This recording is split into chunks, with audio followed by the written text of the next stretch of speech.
Friends, March ತಿಂಗಳು endometriosis awareness month. ಇದೇನಪ್ಪ endometriosis ಹೊಸ ಡಿಸೀಸಾ ಅಂತ ನೀವು ಕೇಳ್ತಿರ್ಬೋದು. ಹೊಸದಲ್ಲ, ಈ ಡಿಸೀಸ್ ಬಗ್ಗೆ ಯಾರೂ ಮಾತಾಡ್ತಿರಲಿಲ್ಲ. ಇದು ಗರ್ಭಕೋಶದ ಒಳಗೆ ಒಳಪದರ ಎಂಡೋಮೆಟ್ರಿಯಮ್ ಅಂತೀವಿ. ಅದು ಹೇಗೆ ಇರ್ತದೋ ಆ ಟಿಶ್ಯೂ ಸ್ವಲ್ಪ ಗರ್ಭಕೋಶದ ಹೊರಗೆ ಬಂದು ಬೇರೆ ಬೇರೆ ಜಾಗದಲ್ಲಿ ಡೆಪಾಸಿಟ್ ಆಗಿ ಅದರಿಂದ ಆಗುವ ಲಾಂಗ್ ಟರ್ಮ್ ಡಿಸೀಸ್, ದೀರ್ಘಕಾಲೀನ ಕಾಯಿಲೆ ಸಮಸ್ಯೆ ಅಂತ ಹೇಳ್ಬೋದು. ಇದಕ್ಕೆ ನಾವು ಎಂಡೋಮೆಟ್ರಿಯೋಸಿಸ್ ಅಂತೇವೆ. ಇದು ಗರ್ಭಕೋಶದ ಟಿಶ್ಯೂ ಗರ್ಭಕೋಶದ ಹೊರಗಡೆ ಅಂದರೆ ನಾಳದಲ್ಲಿ, ಫೆಲೋಪಿಯನ್ ಟ್ಯೂಬ್ಸಲ್ಲಿ ಅಥವಾ ಅಂಡಾಶಯದಲ್ಲಿ, ಅಂಡಾಶಯದ ಮೇಲೆ ಅಥವಾ ಒಳಗೆ ಅಥವಾ ಪೆರಿಟೋನಿಯಂ ಲೈನಿಂಗ್ ಪೆಲ್ವಿಕ್, ಅದು ಹೊಟ್ಟೆಯ ಒಳಗಡೆ ಪದರಗಳ ಮೇಲೆ ಅಥವಾ ಯೂರಿನರಿ ಬ್ಲ್ಯಾಡರ್, ನಾವು ಮೂತ್ರಕೋಶದ ಮೇಲೆ ಅಥವಾ ದೊಡ್ಡ ಕರಳಿನ ಮೇಲೆ ಅಲ್ಲಿ ಸಣ್ಣ ಸಣ್ಣ ಡೆಪಾಸಿಟ್ ಆಗಿ ಕೂತ್ಕೊಳ್ತದೆ. ಇದು ಗರ್ಭಕೋಶದ ಒಳಪದರ ನಾವು ಹೇಗೆ ಮಾಸಿಕ ಸ್ರಾವ ಆಗುವಾಗ ಹಾರ್ಮೋನಿಗೆ ರೆಸ್ಪಾನ್ಸ್ ಆಗಿ ರಕ್ತಸ್ರಾವ ಆಗ್ತದೋ ಹಾಗೆ ಬೆಳೀತದೋ, ಇದು ಕೂಡ ಹಾಗೆ ರೆಸ್ಪಾನ್ಸ್ ಆಗಿ ಅದು ಬೆಳೀತದೆ. ಆಮೇಲೆ ರಕ್ತಸ್ರಾವ ಆಗ್ತದೆ. ಗರ್ಭಕೋಶದಿಂದ ಗರ್ಭಕಂಠದ ಮೂಲಕ ರಕ್ತ ಹೊರಗೆ ಬಂದರೆ ಇದು ಹೊಟ್ಟೆಯ ಒಳಗೆ ಈ ರಕ್ತ ಹೊರಗೆ ಬರಲಿಕ್ಕೆ ಅದಕ್ಕೆ ಜಾಗ ಇರುವುದಿಲ್ಲ, ಅಲ್ಲೇ ಶೇಖರಣೆಗೊಳ್ತದೆ. ಪ್ರತಿ ತಿಂಗಳು ಹೀಗೆ ಆಗುವಾಗ ಶೇಖರಣೆಗೊಂಡು ಅದು ಉರಿಯೂತ ಉಂಟು ಮಾಡ್ತದೆ. ಉರಿಯೂತ ಅಂದರೆ ನಾವು ಅದಕ್ಕೆ ಇನ್ಫ್ಲಮೇಷನ್ ಅಂತೇವೆ. ಇನ್ಫ್ಲಮೇಷನ್ ಆಗಿ ಪ್ರತಿ ತಿಂಗಳು ಆಗಿ ಅದು ಮತ್ತೆ ಅದು ಕಾಂಪ್ಲಿಕೇಶನನ್ನು ಉಂಟು ಮಾಡುತ್ತದೆ.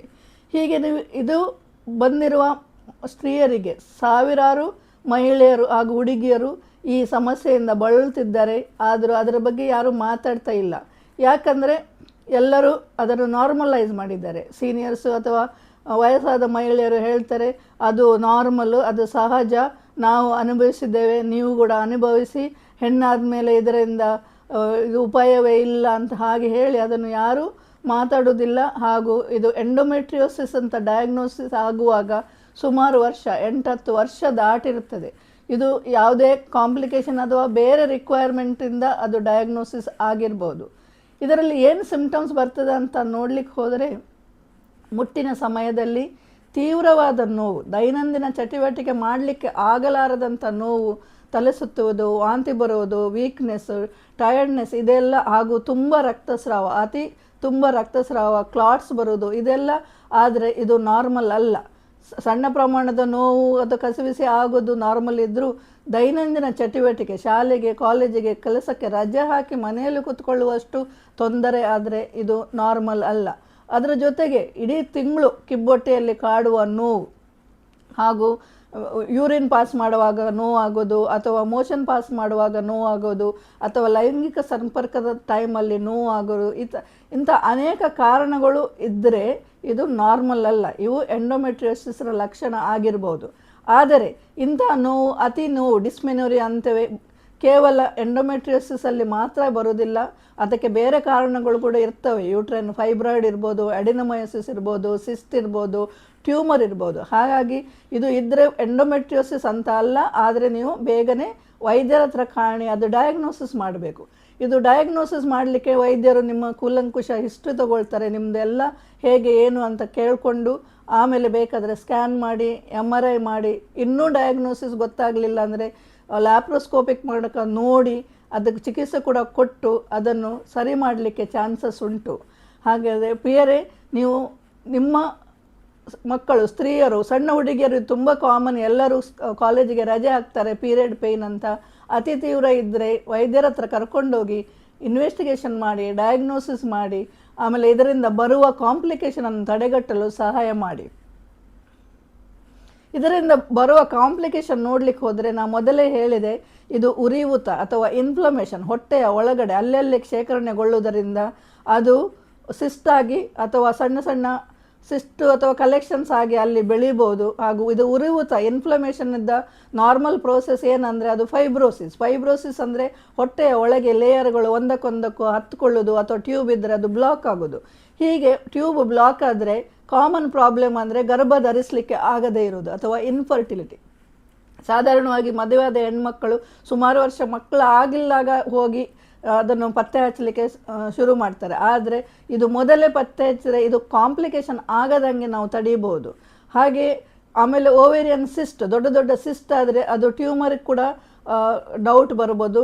ಹಾಗಾಗಿ ಓವೇರಿಯನ್ ಸಿಸ್ಟ್ ಅಥವಾ ಟ್ಯೂಮರ್ಗೆ ಅಡ್ಮಿಟ್ ಮಾಡಿ ಪರೀಕ್ಷೆ ಮಾಡಲಿಕ್ಕೆ ಇನ್ವೆಸ್ಟಿಗೇಷನ್ ಮಾಡುವಾಗ ಇದು ಗೊತ್ತಾಗ್ತದೆ. ನೀವು ಕೇಳ್ತಿರ್ಬೋದು, ಈ ಇಷ್ಟು ದೊಡ್ಡ ಕಾಯಿಲೆಗೆ ಇದಕ್ಕೆ ಏನು ಬ್ಲಡ್ ಟೆಸ್ಟ್ ಇಲ್ವಾ ಅಥವಾ ಏನಾದರೂ ಟ್ಯೂಮರ್ ಮಾರ್ಕರ್ಸ್ ಇಲ್ವಾ ಅಂತ. ಇದನ್ನು ಪತ್ತೆ ಹಚ್ಚಲಿಕ್ಕೆ ಬ್ಲಡ್ ಟೆಸ್ಟ್ ಅಂತ ಯಾವುದೂ ಇಲ್ಲ. ವೈದ್ಯರು ಡೀಟೇಲ್ ಆಗಿ ಪರೀಕ್ಷೆ ಮಾಡ್ತಾರೆ, ಬೇಕಾದರೆ ಒಳಗೆ ಕೈ ಹಾಕಿ ಪರೀಕ್ಷೆ ಮಾಡ್ತಾರೆ. ಅವರಿಗೆ ಡೌಟ್ ಬಂದಾಗ ಸ್ಕ್ಯಾನ್ ಮಾಡ್ತಾರೆ. ಸಾಧಾರಣ ಅಲ್ಟ್ರಾಸೌಂಡ್ ಸ್ಕ್ಯಾನಲ್ಲಿ ಗೊತ್ತಾಗ್ತದೆ ದೊಡ್ಡ ದೊಡ್ಡ ಡೆಪಾಸಿಟ್ಗಳಿದ್ದರೆ. ಇದು ಇಲ್ಲದಿದ್ದರೆ ನೆಕ್ಸ್ಟ್ ಅವರು MRI ಸ್ಕ್ಯಾನ್ ಕೇಳ್ತಾರೆ. ಅದರಲ್ಲಿ ದೊಡ್ಡದಿದ್ದರೆ ಕಾಣ್ತದೆ, ಸಣ್ಣ ಸಣ್ಣದಿದ್ದರೆ ಇನ್ನೂ ಕಾಣೋದಿಲ್ಲ, ಆದರೂ ತುಂಬ ನೋವಿರ್ತದೆ, ಸಫರ್ ಆಗ್ತಾ ಇದ್ದಾರೆ, ಆವಾಗ ಅವರು ಲ್ಯಾಪ್ರೋಸ್ಕೋಪಿಕ್ ಶಸ್ತ್ರಚಿಕಿತ್ಸೆ ಅಂತೇವೆ.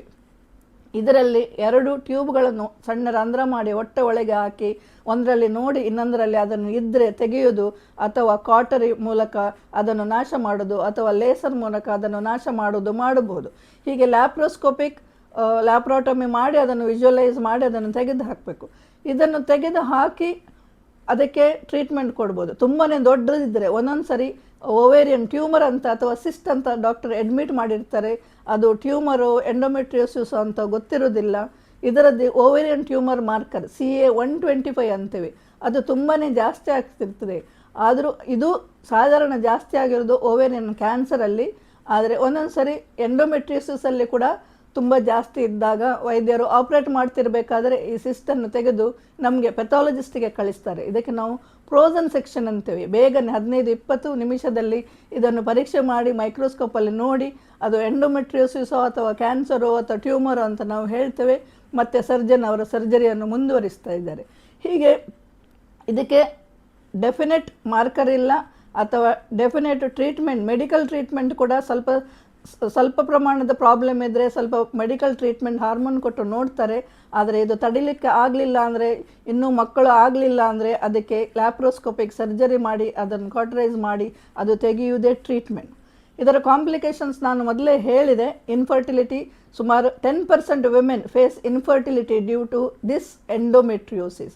ಹಾಗಾಗಿ ಇದನ್ನು ಬೇಗನೆ ಸಣ್ಣ ವಯಸ್ಸಿನಲ್ಲಿ ಮೊದಲೇ ಡಯಾಗ್ನೋಸ್ ಮಾಡಿ ಅದನ್ನು ಕಂಟ್ರೋಲ್ ಮಾಡಿ ಮಕ್ಕಳಾಗುವಂತೆ ಕಾಪಾಡೋದು ನಮ್ಮ ಎಲ್ಲರದ್ದು ಕೆಲಸ. ಯಾಕಂದರೆ ಇಷ್ಟರವರೆಗೆ ಇದರ ಬಗ್ಗೆ ಯಾರೂ ಮಾತಾಡ್ತಾ ಇಲ್ಲ.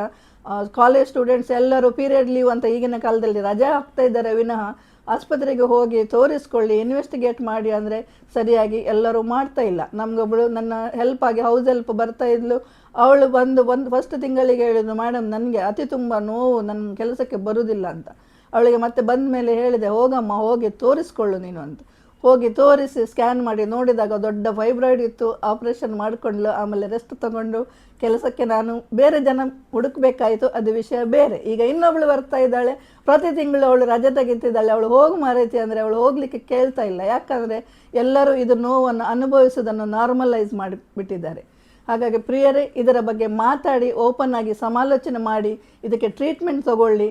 ಇದರಿಂದ ಬರುವ ಮಾನಸಿಕ ತುಮುಲ, ಮಕ್ಕಳಿಲ್ಲದೆ ಇರೋದು, ಸೋಷಿಯಲ್ ಡಿಸ್ಕ್ರಿಮಿನೇಷನ್ ಹಾಗೂ ಇಡೀ ಜೀವನ ಅಸ್ತವ್ಯಸ್ತ ಆಗಿ ಇಡೀ ಫ್ಯಾಮಿಲಿ ಅಸ್ತವ್ಯಸ್ತ ಆಗುವುದನ್ನು ತಡೆಯಲು ಟ್ರೀಟ್ಮೆಂಟ್ ತಗೊಳ್ಳಿ. ಹಾಗೂ ಎಲ್ಲರಂತೆ ನೀವು ಕೂಡ ನಾರ್ಮಲ್ ಜೀವನವನ್ನು ಮಾಡಲಿಕ್ಕೆ ಸಾಧ್ಯ ಆಗ್ತದೆ.